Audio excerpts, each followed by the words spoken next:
Welcome, welcome students. Today I'm going to teach you the third poem of your syllabus. The name of the poem is Rain on the Roof, written by Coates Kinney.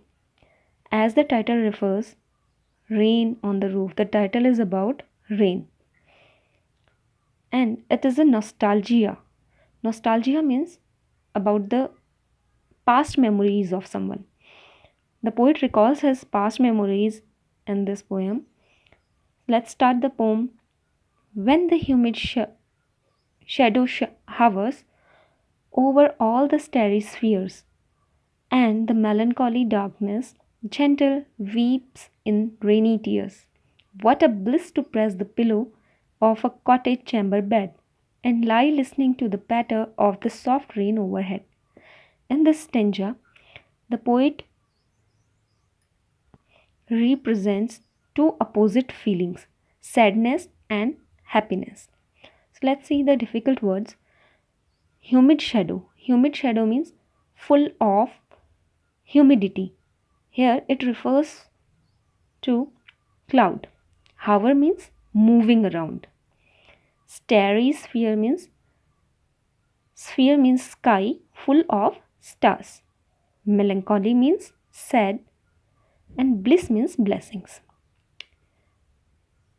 When the clouds moves around the sky that is full of stars, the sky becomes sad and we can see its tears in the form of rain. Here, the sky is sad. What a bliss to press the pillow. The only thing that can bring joy to the poet is to lie on the bed. Relaxing his head on the pillow from his bed, he is listening the sound of raindrops that changes his sad mood. Next stanza. Every tinkle on the shingles has an echo in the heart, and a thousand dreamy fancies into busy being start, and a thousand recollections weave their air threads into woof as I listen to the patter of the rain upon the roof. Here, tinkle is the sound of raindrops. Shingles means tiles. Dreamy fancies means dreamy, the memories. And woof means clothes. In this stanza, the poet says, every sound of raindrop falling upon the tiles of the roof produce echo in the heart of the poet. And thousands of memories coming in his mind, and these memories are connected with one another as the cloth weaves by the threads. He was lying on the bed and listening the patter. Patter means sound of the raindrops that are falling upon the roof. Third stanza. Now in the memory comes my mother, as she used in years agone to regard the darling dreamers, ere she left them till the dawn. Oh, I feel her fond look on me, as I list to this refrain, which is played upon the shingles by the patter of the rain.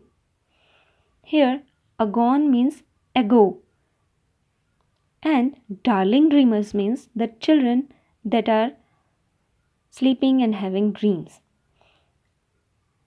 List means listening. In this stanza, now he recalls the memories of his mother.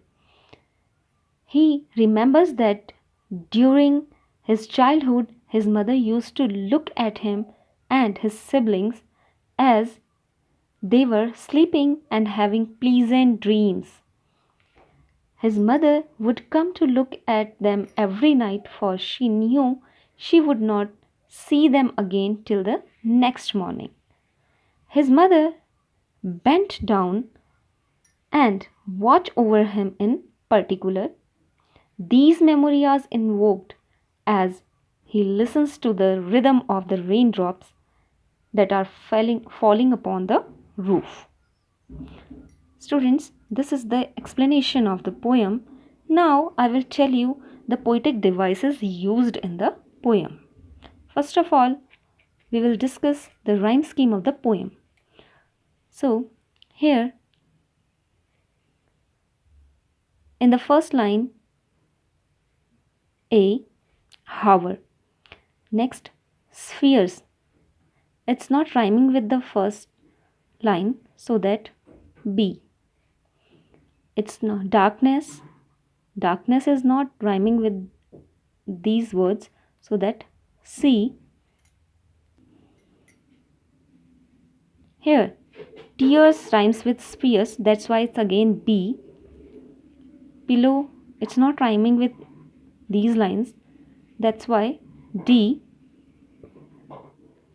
It's E. It's F. Here, bed rhymes with overhead, that's why E. This is the rhyme scheme of the first stanza. Here, shingles, again A. B. Fences, C. Heart rhymes with start, that's why B. It's D. E. Better, it's not rhyme with anyone. Roof rhymes with woof, that's why E. Same here, A, B, C,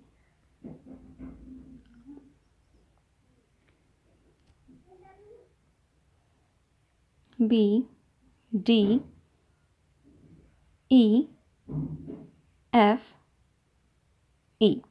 This is the rhyme scheme of the poem. Now the figures of speech. First of all, alliteration is used in the poem. Alliteration is the repetition of the consonant sound. Look at the first line. Here, humid, H, hour, H. H sound is repeating. In the second statement, S, S. Here, press, pillow, lie and listen.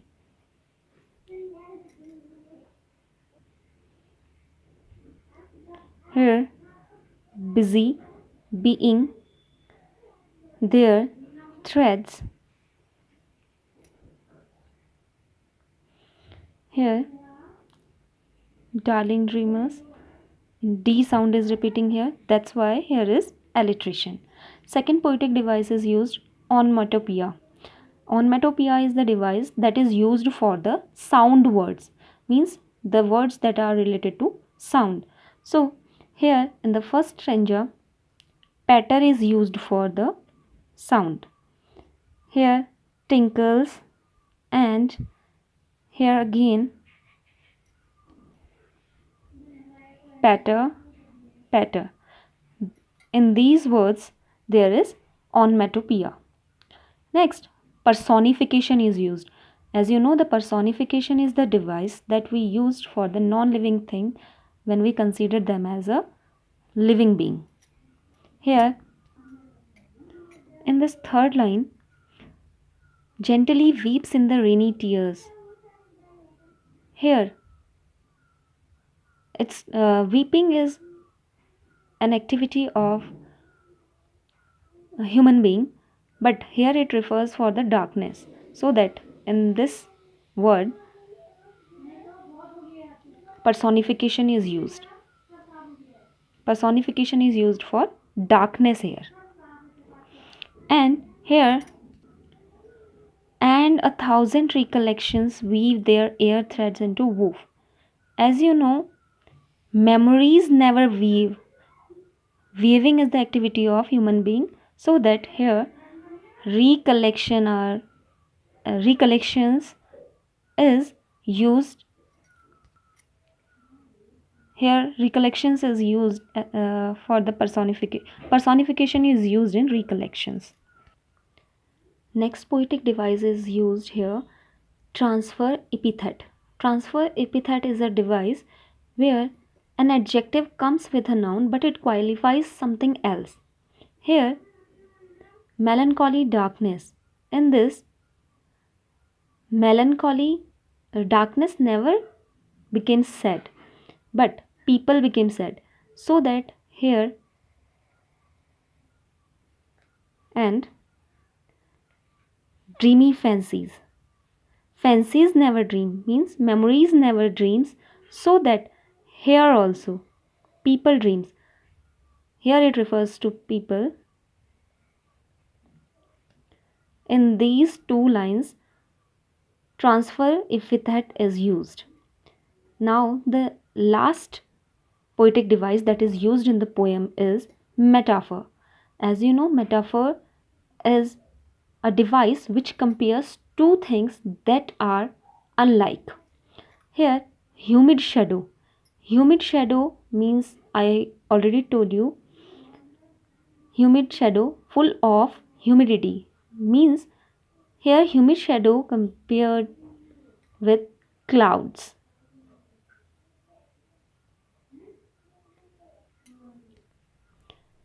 And in this line, wolf is compared with memories of poet. In this, darling dreamers is compared with the siblings and and the poet himself. So, in three of the statements here, metaphor is used. So, students, that's all for today.